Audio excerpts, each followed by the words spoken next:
Moldova, a country that just can't catch a break, as it's constantly mocked for being one of, if not, the poorest and least visited countries in Europe. Forever living in total obscurity, unless someone randomly remembers Epic Sax Guy or Numa Numa. If you were to ask a random stranger what is Moldova's national language, you might get a confused look, as the person in front of you struggles even to imagine or remember Moldova's existence, let alone what language they supposedly speak there. Before answering with a perplexed, dunno, Moldovan I guess, well, of course, just like American, Mexican, Brazilian, and Austrian, Moldovan is definitely a language that exists. Well, actually, since 2023, the official language of this country is now Romanian, and what we know as Moldovan is simply a dialect of the aforementioned language,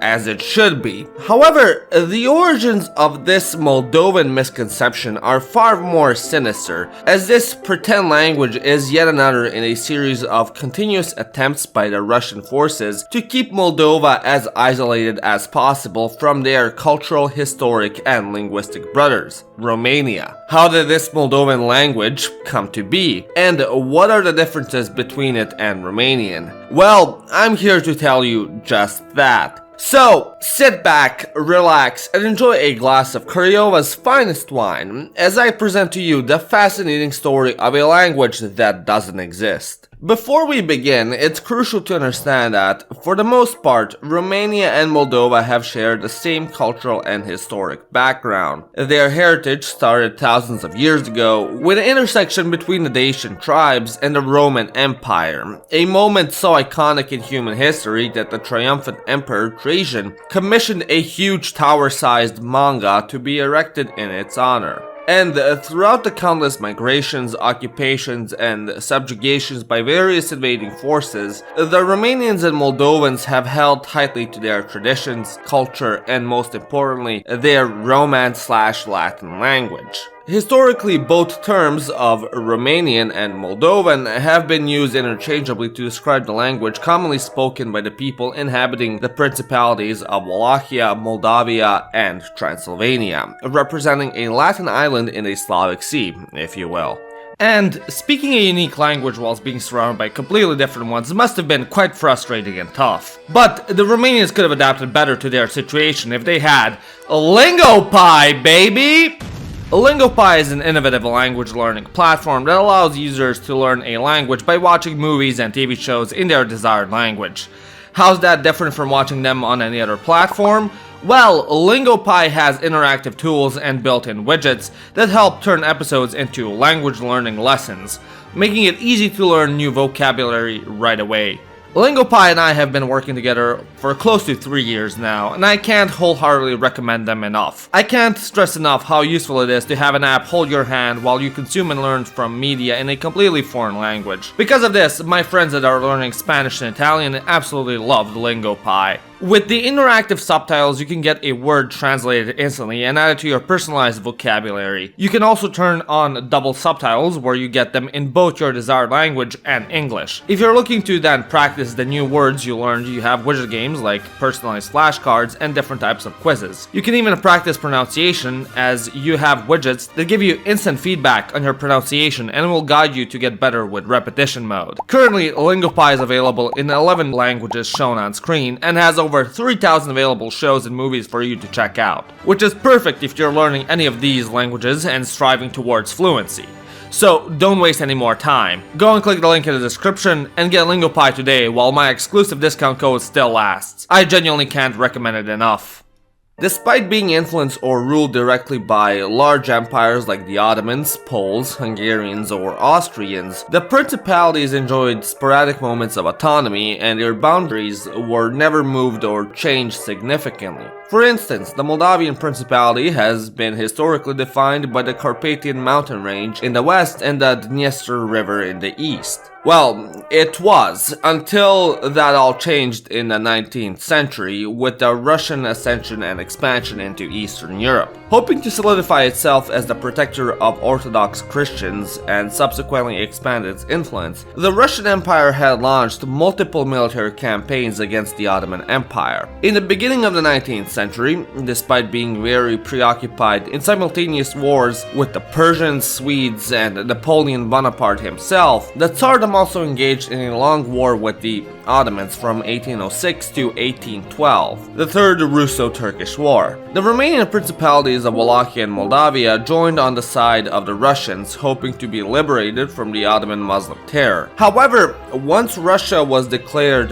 the victor, Moldavia was split into half and its eastern border moved from the Dniester to the Prut River, following the Tsar's annexation of Bessarabia. In fact, the Russians themselves were the ones who coined the name Bessarabia to represent the former Moldavian territories between the two rivers. At first, hoping to ease the transition into the empire, Russia granted Bessarabia a formal autonomous status in 1818, and Moldovan noblemen were offered several privileges in exchange for them pledging their allegiance to the Tsar. However, in 1828, autonomy was revoked and the process of Russification was kicked into overdrive. Russians and Ukrainians immigrated by the masses into Bessarabia, and especially its newly established capital, Chisinau, occupying high-ranking administrative, political, and religious positions, and Russian was instated as the only official language, prohibiting education in Romanian and turning schools into ample Russification camps. Meanwhile, on the other side of the Prut River, Wallachia and what remained of the actual Moldovan principalities eventually united into one independent kingdom of Romania, marking a rise of Romanian nationalism and a desire to unite all Romanians. Naturally, this sentiment reached Bessarabia as well, but it didn't materialize in revolutionary outbursts until the 1905 Russian Revolution. The Moldavian nationalists tried to seize the moment but were suppressed in 1907 by the Russian Empire once the revolution was subdued. Years later, when the First World War kicked off, surprisingly, the Romanians and Russians fought side by side against the Central Powers, although this didn't mean at all that Romania was giving up on their dream to reunite with their Moldovan brothers beyond the Prut. Both countries struggled immensely against the Germans and Austro-Hungarians and were beaten into submission. However, thanks to their impeccably executed master strategy of rejoining the war just one day before its conclusion, Romania got to share in the spoils of war and expand its territory. It certainly helped that they weren't suffering through a bloody revolution and civil war like the Russians. As per the agreement with France and much to the chagrin of the newly established Russian Soviet Republic, Bessarabia reunited with Romania alongside other historic provinces such as Bukovina and Transylvania. In order to keep their claim of Bessarabia alive, the Soviets established the Moldavian Autonomous Soviet Socialist Republic as part of the Ukrainian SSR on the other side of the Dniester River. Think of it as a precursor to Transnistria, since it pretty much includes all of its major cities like Tiraspol, and that is the literal meaning of the name, beyond the Dniester. But nobody cares about those guys now, because it's time to celebrate as the dream of Greater Romania has finally been achieved, for about 20 years. Until 1939, when the Soviets and the Germans agreed to be buddy-buddies, carve Eastern Europe in half, and plunge the entire continent into yet another world war. During the Molotov-Ribbentrop negotiations, the general agreement regarding Bessarabia was simple. The Soviets wanted it and the Nazis didn't care for it. Actually, they preferred to have Stalin invaded, since Germany could then coerce Romania into joining their side and providing them with precious petrol and manpower necessary for their eventual betrayal and invasion into Soviet land. And so it was. Romania joined the Axis, took back Bessarabia and some extra Ukrainian lands as a bonus, before being pushed back beyond the Prut River after the disastrous Operation Barbarossa. Despite Romania's elite cheese tactics and sudden side switching to the Allies, Bessarabia was ceded back to the Soviet Union, and it was merged with the Transnistrian territory territories and turned into the Moldovan Soviet Socialist Republic. The USSR needed to make sure Moldova, like any other socialist republic, remained obedient and subservient to the Kremlin. So they used every single trick from their book, mixing the local Moldovan population with Russian and other ethnic groups such as Ukrainians and Turkic Gagauz, redrawing borders to keep the republic as unstable as possible, imprisoning political opponents and banishing them to the Shadow Realm, aka the cold tundras of Siberia, and instating Russian officials in highly ranked local and governmental positions. For example, future Soviet General Secretary Leonid Brezhnev was appointed as first secretary of the Moldovan Communist Party from 1950 to 1952, making him a prime subject for employment with that on his resume. These tactics of Sovietization, however, didn't stop there. Knowing that tensions would still rise if Moldovans felt forced to choose between a Romanian and Russian influence identity, the Soviets decided to create a third, mysterious thing instead. Moldova suffered through a total cultural overhaul, resulting in a fabrication of a different culture with a different language. Originating from interwar MASSR, Moldovan Autonomous Soviet Socialist Republic times, the Moldovan language was declared as the official language of the Moldovan SSR. The alphabet was changed from Latin to Cyrillic, and those who dared to use the former writing system were jailed. This cultural change was relatively easy to enact, as the Soviet authorities preyed on the predominantly rural and mostly illiterate peasant population, who didn't know or hadn't heard their literary language. As such, the Moldovan SSR gladly educated these countrymen by artificially injecting Russian words, terminologies, and phrases into the Moldovan dialect, as well as introducing made-up neologisms for abstract notions such as unofernic, monotone, and aeronăscător. Even the rapid industrialization of the Republic served as a way to expose the former rural population to the Russian proletariat culture and surveillance. For instance, Moldovan factory workers were taught to call the car brake and the steering wheel tormoz and rul, respectively, way before learning about the actual Romanian translations, frână and volan. Not only that, but modernization under the Soviets meant that the Moldovans would refer to newly introduced technologies by their Russian names. After all, it was the glorious USSR who gifted them with their trusty holodilniks. So no need to call it a frigidaire, like those guys over the river. Throughout the decades, the USSR made sure to keep the Moldovan SSR as obedient and grateful to the Soviet guiding hand as possible until 1991, when there was nothing the Moldovans could be obedient and grateful towards. You know, because the Union collapsed. After the fall of the USSR in 1991, Moldova embarked on their independent journey and their long, troubled, and still ongoing process of cleansing the country of its Soviet influences, which can be exemplified with the ongoing troubles regarding their language. The official state language of Moldova was chosen to be not Romanian, as expected, but in fact the Moldovan language, operating in a Latin script, which is the verbatim description in the 1994 Constitution. However, the Declaration of Independence of the Republic of Moldova, adopted in 1991, clearly stated its intention of adopting Romanian as the official language. Eventually, in 2013, the Moldovan Constitutional Court placed the Declaration of Independence above the Constitution, meaning that Romanian was declared as the official language over Moldovan. But alright, I've talked a lot about the history and geopolitical influences over this Moldovan versus Romanian linguistic debate. Back to the question at hand, what even is Moldovan? What are the main arguments for its classification as a separate language? And how does Russian linguistic influence manifest today? For the first question, the answer is pretty simple. It's a regional dialect of the Romanian language, not a separate language by itself. Take a look at this graph, depicting lexical similarities between Romance languages. If Moldovan was displayed here, it would show about 99 point god knows how many nines similarity with Romanian. because they share the exact same vocabulary and grammar. Take an average Romanian and Moldovan citizen and they will be able to converse with and understand each other flawlessly. Yes, there are a couple of offshoot languages such as A-Romanian or Istro-Romanian that can be traced back to Romanian and sound vaguely similar to it, but that's not the case here. Moldovans and Romanians speak the same language. The only way you can tell a Moldovan apart from a Romanian is thanks to their accent. Nu înțeleg. Ziua mea a fost în mai și o să fie din nou în mai.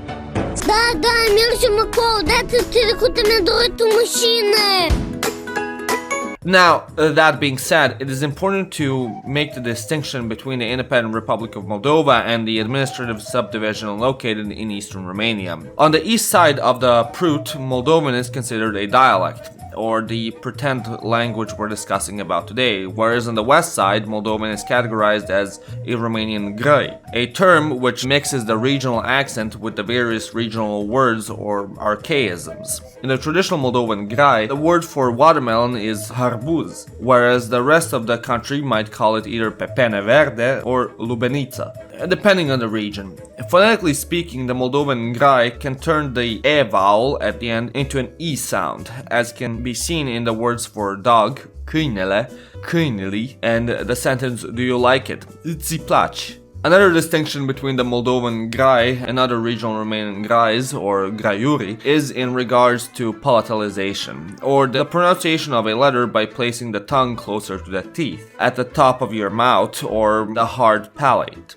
This usually happens by replacing the b or p consonants with the ch and j palatal sounds, which are written in Romanian with the combination of the ch and gh consonants, respectively. Here we have the classical example of the word foot. Whereas the rest of Romanian-speaking folk say it as picior, Moldovans, both from the independent republic and the Romanian administrative region, pronounce it as chicior or chișior.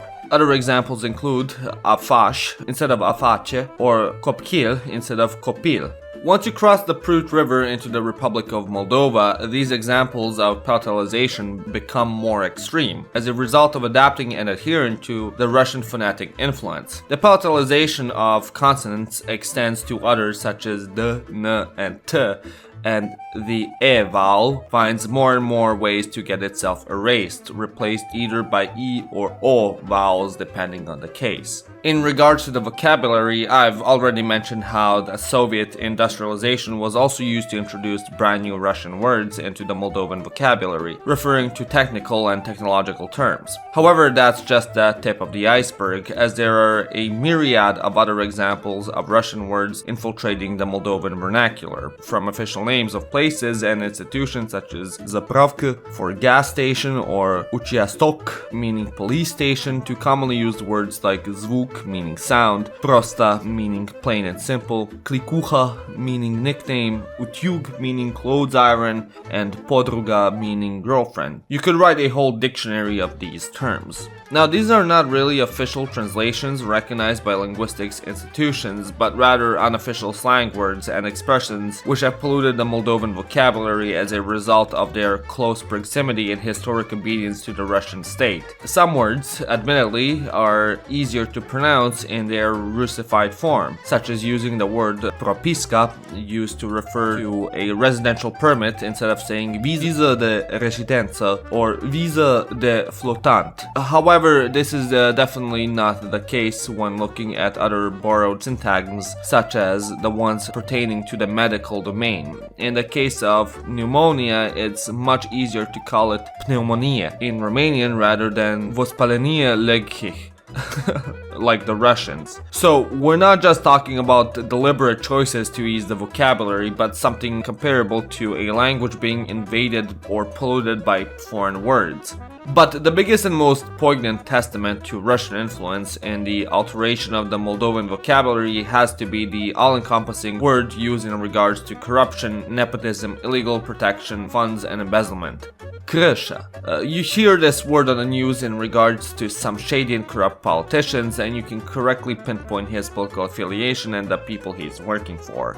So, as you can see, Moldovan has quite a lot of Russian borrowed words and phrases. That's bound to happen after about 150 years of Russian occupation. And even the Romanians have been linguistically affected by Russian and general Slavic influences. Plenty of basic Romanian words like chai, cioara, and covor have Russian origins, and even though they might not mean the same thing, such as druzhba, the Romanian word for chainsaw being tied to the Russian word druzhba, meaning friendship, because of the Soviets exporting that trademark of chainsaws to Romania during their communist times. However, the Russification of the Moldovan dialect didn't just affect the vocabulary, but even the grammar itself in many ways. For example, the Romanian language places the adverb after the verb, whereas Moldovans might have this order reversed, with the adverb first and the verb second, resembling the Russian way of speech. Arrives quickly becomes repede vine instead of vine repede. And in the complete opposite case, you have the possessive pronouns being placed at the end of the respective nouns instead of in front of them, while also removing the necessary possessive articles. Like in the sentence, the students whose books elevi ale căror cărți, elevi cărțile cărora. Actually, this sounds like an improvement, really. Moreover, this adherence to the Russian language model applies to everyday greeting phrases, whereas the verbs are completely taken out of the sentence. For instance, imagine two people meeting after a long time and greeting each other. Unlike a Romanian person who would ask, "E totul bine?" Is everything alright? Or "Cum mai e viața?" How's life? A Moldovan person would ask, "Tot bine?" or "Cum viața?" or cum cujituha, respectively removing the verbs from the original Romanian expression to fit the Russian structure or not utilizing the verb to be in these types of sentences. Все хорошо, как жизнь. So, as you can tell, the imposing Russian influence over the language spoken by the Moldovan people is vast, multi-faced, and affects many Moldovans, of every social and economic background as well as age.